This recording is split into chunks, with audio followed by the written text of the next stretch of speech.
On September 12, 2017, the sun rose over Canyonlands National Park in Utah, casting long, dramatic shadows across the ancient stone and painting the vast, silent landscape in hues of deep orange and fiery red. It was a place of profound beauty and equally profound indifference, a wilderness carved by millennia of wind and water, where the scale of nature could make any human presence feel fleeting and insignificant. On that particular morning, 25-year-old Maya Thompson, a graduate student in geology from the University of Colorado, felt not insignificant, but deeply connected to this raw and powerful earth. She had arrived at the trailhead for the White Rim Road, her silver Jeep dusty from the drive, her mind filled with the promise of a 3-day solo trek. This was her element. Before we follow the path she took, and the chilling discovery that would surface years later, make sure you're subscribed to the channel and leave a like.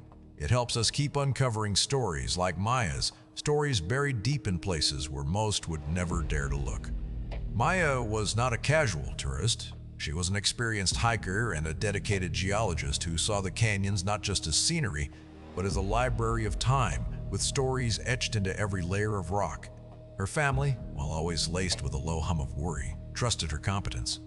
She was meticulously prepared, her pack containing enough supplies for a week, a personal locator beacon, a satellite phone, and the geological tools that were as essential to her as water.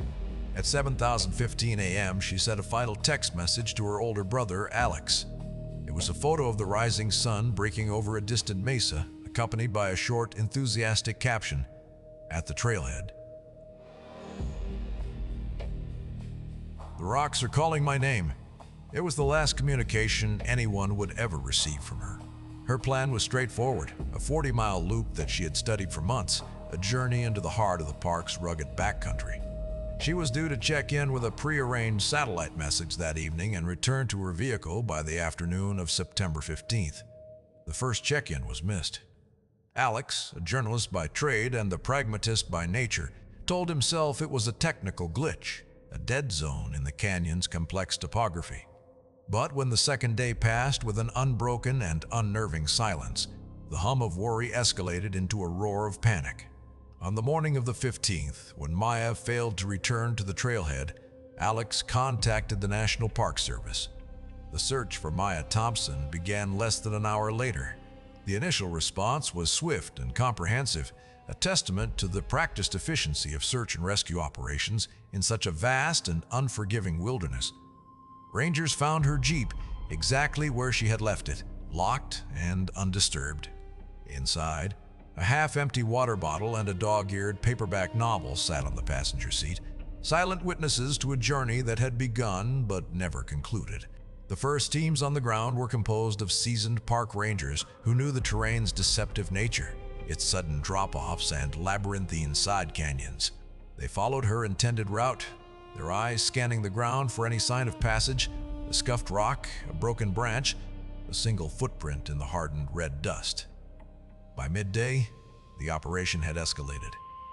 Helicopters began to carve methodical patterns in the sky, their rotors beating a stark rhythm against the canyon's immense silence. Their crews, equipped with high-powered optics, scoured the sheer cliff faces and the shadowed depths of the gorges below, looking for any splash of color that did not belong to the natural palette of the desert, the blue of a backpack, the red of a jacket. Canine units were brought in, their handlers letting them cast for a scent at the trailhead. The dogs picked up a trail almost immediately, following Maya's phantom footsteps with an eager certainty for the first mile. The trail was clear, leading directly along the marked path. But then, abruptly, it stopped. At a point where the trail skirted a precipitous drop-off, a sheer wall of sandstone plunging hundreds of feet to the canyon floor, the dogs grew confused. They circled, whined, and cast about in widening arcs, but the scent had vanished. It was as if Maya had been lifted from the earth, disappearing into the thin, dry air. The official theory, formed within the first 48 hours, was as logical as it was grim. Maya had suffered a fatal fall. In a place like Canyonlands, it was the most common and tragic explanation. One misstep, one moment of lost balance, and the canyon would claim you, pulling you into a crevice or a chasm so deep and remote that a body might never be found. The search teams focused their efforts on the base of the cliffs below where the scent was lost. rappelling into fissures and using drones to peer into inaccessible alcoves. They found nothing. There were no tracks leading to the edge, no disturbed earth, no sign of a slip or a struggle. For days, the search continued, a dogged and desperate push against the wilderness. Volunteers from nearby towns joined the effort, their bright vests a stark contrast to the muted tones of the rock. Alex Thompson arrived and became a constant, shadow-like presence at the incident command post. He watched the maps on the wall become dense with the crisscrossing lines of completed search grids, his hope eroding with each passing hour. The only anomaly, the single piece of evidence that defied easy explanation, was discovered on the third day. A ranger, conducting a final meticulous search of Maya's vehicle, found something tucked into the driver's side door handle. It was a single arrowhead, exquisitely crafted from a piece of gleaming black obsidian. It was cool to the touch, its edges sharpened to a flawless, lethal point. A geological expert from the Park Service confirmed it was not an ancient artifact. The knapping was modern. Furthermore, the obsidian itself was not native to Utah. Its chemical signature traced it back to a specific volcanic field in Northern California, hundreds of miles away. Maya's family confirmed she had no interest in arrowheads and had never owned such an object. It was a complete mystery, a piece of a puzzle that had no corresponding parts. To the investigators, grappling with the overwhelming probability of an accidental fall, the arrowhead was a strange but ultimately irrelevant detail, a curiosity to be filed away in the case report. But to Alex, it was a message. It felt deliberate, a symbol left behind, though he could not begin to decipher its meaning. After 10 days of exhaustive and fruitless searching, the active operation was officially suspended. The official report concluded that Maya Thompson was presumed to have fallen from a height, and her remains were likely unrecoverable. The case was left open but inactive, another name added to the long, somber list of those who had been claimed by the beautiful, treacherous wilderness of the American West. The world moved on, but for Alex Thompson, time stopped. The official conclusion was a neat and tidy box, but it could not contain the ragged, sprawling edges of his grief and uncertainty. The disappearance of his sister became the defining event of his life, a central mystery that eclipsed everything else. He quit his job as an investigative journalist, unable to focus on other people's stories when his own was a gaping, unanswered question. He moved into a small apartment in Moab, the town closest to the park, transforming his life into a singular, obsessive quest for answers. The arrowhead became the totem of his investigation. He photographed it from every angle, researched the history of obsidian sourcing, and spent countless hours on online forums dedicated to geology, archaeology, and missing persons cases, posting the image and hoping for a flicker of recognition. He believed it was a key, a deliberate placement, a sign that a third party was involved. To the world and to the weary law enforcement officials he frequently contacted, he was a grieving brother clinging to an outlandish theory, unable to accept the simple, brutal reality of an accident. His apartment became a chaotic archive of his obsession. Maps of Canyonlands covered every wall, annotated with his own notes and theories. He cross-referenced every known geological survey of the area with satellite imagery, looking for caves, mines, or any anomaly the initial search might have missed. He re-interviewed on his own many of the original search volunteers and rangers, his questions growing more pointed, more conspiratorial. He was searching for a ghost, a person he called the Arrow Maker, a phantom figure he believed had encountered Maya on the trail. His relentless pursuit took a heavy toll. Friendships frayed, and his parents, lost in their own sea of grief, begged him to let it go, to allow Maya to rest. But for Alex, there could be no rest without truth. He spent his days hiking the remote and difficult terrain of the park, often venturing off trail into areas that were considered dangerous, driven by a conviction that the official search had been too constrained by protocol. He was looking for something that they had not, a sign that pointed not to a fall, but to a different path, a hidden direction. The years that followed were a blur of frustrating dead ends. The story of the missing geologist faded from the news, becoming a piece of local lore, a cautionary tale for hikers. Yet Alex persisted. He compiled a massive multi-volume binder filled with his research, a sprawling, meticulous, and ultimately fruitless investigation. He He was a man haunted not just by his sister's absence, but by the single, tangible clue she had left behind, a perfectly crafted piece of black stone that seemed to hold a silent, unyielding secret. He knew, with a certainty that bordered on madness, that his sister had not simply fallen. She had been taken, and the arrowhead was the calling card of the person who had taken her. He just had to find a way to read it. The breakthrough, when it came, arrived not from Alex's dogged ground-level search, but from the sky, and it had nothing to do with him. On September 24, 2024, 7 years and 9 days after Maya Thompson had vanished, two men, Ben Carter and Leo Dissenting, were conducting a private project in a remote and officially restricted section of Canyonlands National Park.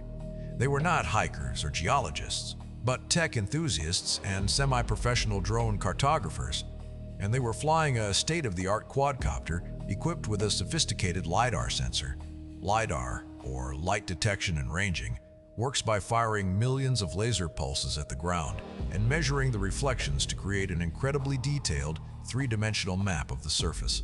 Their goal was to create a high-resolution topographical map of a previously unscanned area, a personal passion project that skirted the edges of park regulations. They were miles from any official trail, in a desolate wilderness of sheer cliffs and deep, inaccessible canyons that the original search for Maya had only been able to cover by air.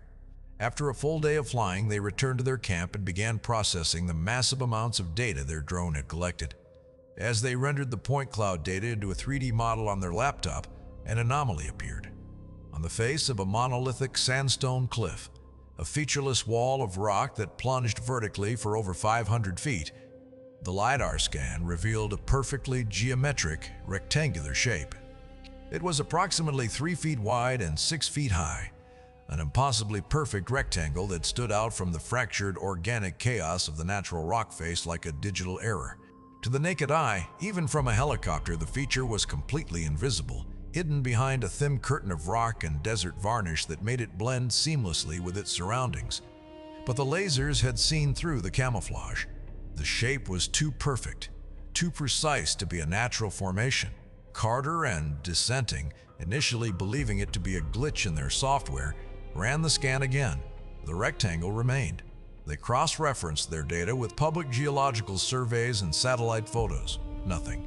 The official record showed only a solid wall of rock. Intrigued and a little spooked, they debated what they had found. Was it an undiscovered, ancient cliff dwelling? An abandoned, undocumented mine shaft from a bygone era of uranium prospecting? Realizing the potential significance of their find, they made the decision to report it. They sent an email to the head of geology at the National Park Service, attaching the LiDAR scan data and a short note explaining their discovery of a structural anomaly on a cliff face in the park's backcountry. The email, sent from a remote satellite internet connection, was the first pebble in an avalanche that would finally bring the mystery of Maya Thompson crashing into the light. The email from the drone pilots landed in the inbox of Dr. Try, Alana Shaw, the chief geologist for the National Park Service in Utah. Initially skeptical, her curiosity was piqued by the precision of the LiDAR data. The rectangular anomaly was, as the pilots had described, unnervingly perfect. It defied any known geological process. Cross-referencing the coordinates, she felt a jolt of recognition. The location was within the vast, sprawling grid of the original search for Maya Thompson, albeit in a sector that had been deemed virtually inaccessible from the ground. The memory of the case and of the grieving, obsessive brother who still occasionally sent her detailed emails was still fresh in her mind. Dr. Shaw forwarded the information to the regional office of the Utah Bureau of Investigation, specifically to the desk of Detective Isabella Rossi. Rossi was a quiet, methodical investigator who headed the state's cold case unit. She had a reputation for patience and a knack for seeing patterns where others saw only chaos. The Thompson case file was thick with the dust of 7 years of inactivity, but Rossi pulled it from the archives. She spread the old search maps across a large table and placed a red pin at the coordinates of the newly discovered anomaly. It was a long shot, a whisper of a connection, but in cold cases, whispers were often all you had to go on. Rossi convened a meeting with the Park Service.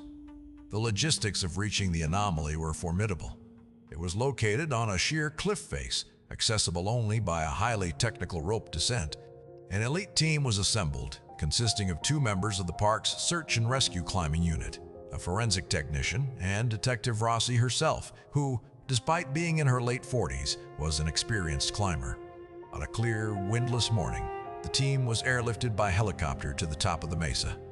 The view was breathtaking and terrifying, a panorama of endless canyons stretching to the horizon. The team set up their anchors, and the 2 climbers, roped together, began their long, slow rappel down the face of the cliff. Rossi watched from the top, her radio crackling with their progress reports. They reached the coordinates, and for a few tense moments, there was only the sound of the wind. Then, the lead climber's voice came over the radio, tight with disbelief. "Detective," he said, "you're not going to believe this. It's a door." It wasn't just an opening. It was an engineered entrance. A section of the cliff face, several inches thick, had been cut and mounted on a sophisticated, counterweighted pivot hinge. It was so perfectly balanced and camouflaged with a veneer of real rock and sediment that when closed, it was practically invisible. Using a specialized pry bar, the climbers managed to swing the heavy stone door inward, revealing a dark, square opening that led into the heart of the mountain. The air that flowed out was cool and stale, carrying the scent of dust and deep earth. The forensic technician and Rossi rappelled down to join them. Equipped with powerful headlamps, they clipped into a safety line and stepped through the opening. They were not in a natural cave. The tunnel ahead was smooth-walled and perfectly rectangular, with a flat floor. The marks on the walls were unmistakable. It had been carved out with modern power tools.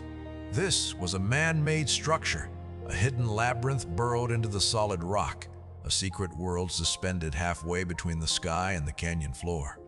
The discovery of the engineered entrance transformed the investigation from a cold case into a live and deeply disturbing mystery. This was not a mine or an ancient ruin. This was a modern, clandestine construction of incredible complexity and effort. The team proceeded with extreme caution, their flashlight beams cutting sharp, nervous patterns in the absolute darkness. The main tunnel ran straight for about 50 feet before branching into a series of smaller passages. The air was still and unnaturally silent, the rock absorbing every sound, creating a feeling of profound and claustrophobic isolation. Detective Rossi noted the meticulous nature of the construction. There were no rough edges, no debris. The floors were swept clean. It was the work of someone with skill, patience, and a singular, obsessive purpose. They followed the main passage until it opened into a larger chamber, a room approximately 20 feet square. And it was here that the true, horrific nature of the place began to reveal itself. The chamber was a workshop. One wall was lined with shelves holding neatly organized geological samples, crystals, fossils, and rare mineral formations, each one labeled with a small, typed tag. Another wall was covered in topographical maps of the region, annotated with cryptic symbols and handwritten notes. A workbench held an array of sophisticated tools, not for excavation, but for lapidary work, rock saws, grinders, and polishing wheels. It was the workspace of a master craftsman, someone who did not just collect rocks but shape them into objects of art. But it was the center of the room that drew their horrified gaze. A massive, flat-topped boulder served as a kind of display table. On it, arranged in a precise, almost surgical layout, were a number of personal items: a worn leather hiking boot, a small silver compass, a camera with a shattered lens, and a water bottle with a single, faded sticker of a mountain range on it. Rossi recognized the items from the inventory list in Maya Thompson's case file. These were her belongings. The team moved deeper into the complex, their dread mounting with every step. Another tunnel led them to a second, even larger chamber. This room was different. It was not a workshop. It was a shrine. The walls were smooth and polished, reflecting the light from their headlamps like dark mirrors. In the center of the chamber, carved from the living rock, was a large, throne-like chair. And seated on that throne were the remains of a human being. It was a complete skeleton, meticulously cleaned of all tissue. The bones, a stark, pale white against the dark stone. The skeleton had been carefully reassembled and posed in a regal, seated position. Its hands were placed on its lap, palms up, and cradled within them was a large, uncut geode, its crystalline interior glittering in the beam of Rossi's flashlight. At the base of the throne, placed with ceremonial care, was a single, perfect arrowhead made of gleaming black obsidian. There was no doubt in Rossi's mind. After 7 years of silence, they had found Maya Thompson. The scene in the final chamber was one of chilling, almost reverential madness. The forensic team worked for hours, documenting the bizarre and macabre tableau. The skeleton of Maya Thompson, posed on its stone throne, was treated with the utmost care. Preliminary examination at the scene confirmed the remains were those of a young adult female, consistent with Maya's age and height. But it was the condition of the bones that was most shocking. They had been professionally cleaned and articulated, a task that required not only a deep understanding of human anatomy, but also an incredible amount of time and a profoundly disturbed purpose. It was not the work of a frenzied killer, but of a patient, meticulous curator. Beside the throne, on a small carved stone pedestal, lay a single object, a thick, leather-bound journal. Its cover was unmarked. Detective Rossi, wearing gloves, carefully opened it. The pages were filled with a small, precise, and dense script written in waterproof ink. The entries were dated, beginning shortly before Maya's disappearance and continuing for several years after. It was the diary of a killer, but it read more like the field notes of a scientist or the manifesto of a zealot. The author, who never identified himself by name, wrote with a chilling intellectual detachment. He was a geologist, a self-described student of deep time, who had come to see modern humanity as a fleeting, noisy infection on the surface of an ancient, sacred earth. He had built his sanctuary within the rock to escape it, to live in communion with the geological timescale. He wrote of his first encounter with Maya. He had observed her from a distance for days as she hiked through the park. He was not stalking her in a predatory sense, he was studying her. He was impressed by her skill, her knowledge, and what he perceived as her genuine reverence for the landscape. In his twisted worldview, she was not like the other tourists. She was one of the few who could hear the rock sing. His journal detailed his plan. He did not intend to kill her. He intended to collect her. He saw her as the perfect specimen, a human who possessed a geological soul, and he wanted to make her a permanent part of his world, the human heart of his stone sanctuary. He approached her on the trail, not with violence, but with an offering, a rare, museum-quality fossil he claimed to have just found. He used this as a pretext to lure her away from the path, promising to show her an undiscovered pictograph panel. Maya, her geological curiosity piqued, had followed him. He led her to a narrow, hidden fissure in the rock, the secret entrance to a lower level of his complex. Once inside, he trapped her. The journal described her initial confusion, then fear, and finally, a defiant resistance. He had not anticipated her strength of will. He had provided her with food, water, and books on geology, believing she would eventually come to understand the honor he was bestowing upon her. He wanted her to become his student, his companion in eternity. But Maya had fought him at every turn, refusing to eat, trying to find a way to escape. Her refusal to accept her new life was, in the author's words, a disappointing flaw in an otherwise perfect specimen. After several weeks, she had grown weak from her hunger strike. Her death, he wrote, was not a murder, but a peaceful transition. He described it with the same dispassionate detail as he would a geological process. After she died, he undertook his final project, the meticulous cleaning and articulation of her skeleton, which he saw as the ultimate act of preservation, freeing her from the impermanence of flesh and making her a timeless part of his rock kingdom. The obsidian arrowhead was, as Alex had always suspected, a deliberate symbol. The journal explained that he had left it in her car as a token of invitation, a message to the world that she had not been lost to chaos, but had been chosen to join a higher, more permanent existence. It was the signature of an artist, a philosopher, a madman.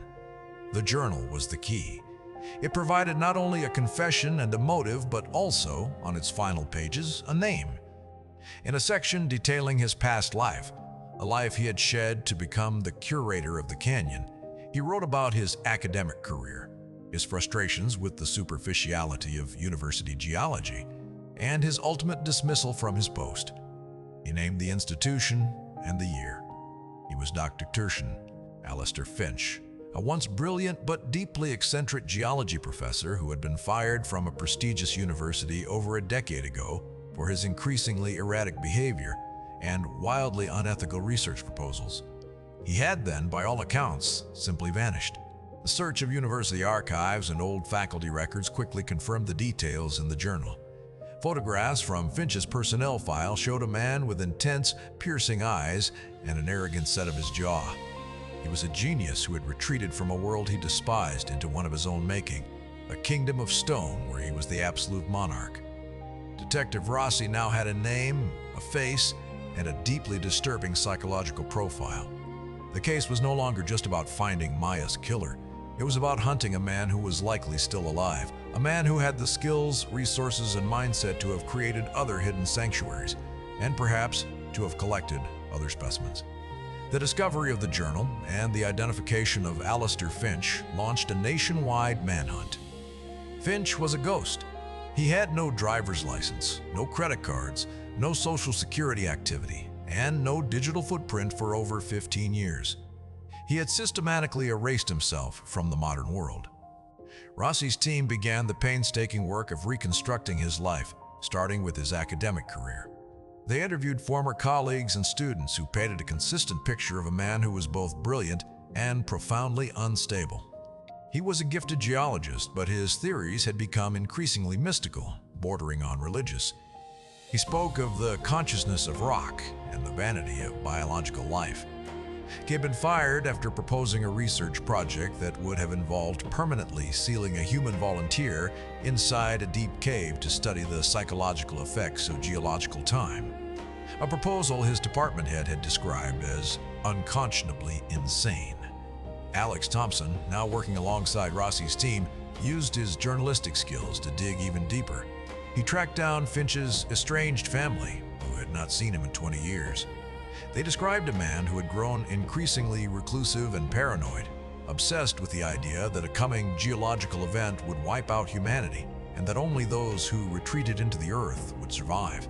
He had inherited a significant amount of money, which he had withdrawn in cash before disappearing, providing him the means to fund his elaborate construction projects. The investigation focused on identifying the source of his supplies. How did he acquire the tools, food, and equipment needed to build and maintain his hidden lair for years without leaving a trace? The answer came from a small, off-the-grid supply store in a remote corner of Nevada that catered to survivalists and prospectors. The elderly owner remembered a quiet, intense customer who paid in cash and made large, infrequent purchases of specialized equipment, including diamond-tipped cutting tools and solar power systems. He knew him only as Mr. Stone. The owner provided a description and recalled that the man always drove an old, heavily modified pickup truck with a custom-built camper shell. This was the first concrete lead on Finch's whereabouts in the present day. The truck was a rolling fortress, a mobile base of operations that allowed him to move between his hidden sites. Rossi's team put out a nationwide alert for the vehicle. Weeks turned into a month, and the trail went cold. It seemed Finch had once again vanished into the vast, empty spaces of the American West. The break came from an unexpected source. A sharp-eyed park ranger in the Great Basin National Park in Nevada noticed a truck matching the description parked in a secluded, unauthorized campsite deep within the park's backcountry. The ranger, aware of the Bolo alert, kept his distance and radioed it in. A massive, multi-agency operation was mobilized. SWAT teams, FBI agents, and local law enforcement converged on the area, sealing off all roads and trails. They planned a cautious, deliberate approach, aware that Finch was a highly intelligent and resourceful individual who might have booby-trapped the area. As dawn broke, a tactical team began their slow, silent approach on foot. They found the campsite. The truck was there, but it was empty. The ashes in the fire pit were cold. Finch was gone. But he had left something behind. On the hood of the truck, placed in the center, was a single polished geode, identical to the one they had found in Maya's hands. It was a taunt, a sign that he knew they were coming. Inside the truck's camper, they found more maps, this time of the Great Basin's complex cave systems, many of which were uncharted. He was in his element, a home ground of tunnels and rock where he held every advantage. The manhunt moved underground. Specialized cave rescue teams were brought in to begin the perilous task of searching the labyrinthine cave network.